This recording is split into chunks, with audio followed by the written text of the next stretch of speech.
Team इंडियाचा माजी क्रिकेटपटू इरफान पठाण आता कालच अचानक सोशल मीडियावर ट्रेंड होऊ लागला। याचं कारण आहे त्याने शेअर केलेला पत्नीचा फोटो।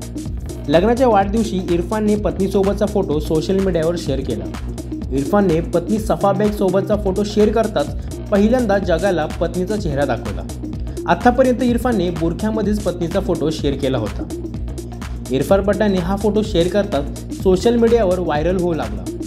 काही लोकांना मात्र इरफानची ही कृती आवडलेली नाही, म्हणून इरफानच्या फोटोखाली वाईट्स कमेंट आल्या आहेत। काहींनी त्याला इस्लामचा हवाला देऊन फोटो डिलीट करायला सांगितले आहे। इरफान पठाणच्या पोस्टवर ज्या कमेंट्स आल्या त्यावरून लोकांनी आपला राग काढला असं वाटते।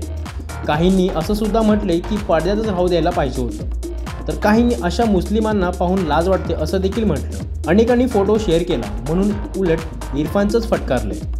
जर तुला चेहरा दाखवायचाच होता तर मग इतकी वर्षे बुरख्यामध्ये का ठेवलं, असं एका युजर्सने इरफानला प्रश्न विचारला।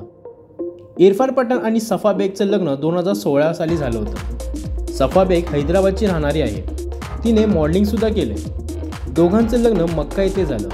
या जोडप्याला आता 2 मुलं आहेत। इरफान क्रिकेटमधून निवृत्त झाल्यानंतर आता टीव्ही कॉमेंट्री करतो।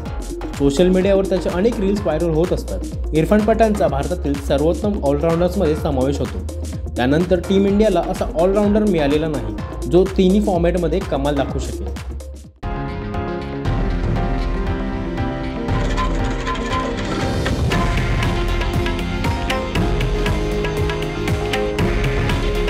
हे आहे देशातील नंबर 1 न्यूज नेटवर्क आणि आपण पाहत आहात TV9 मराठी। काळजी तुमची, हित महाराष्ट्राचं।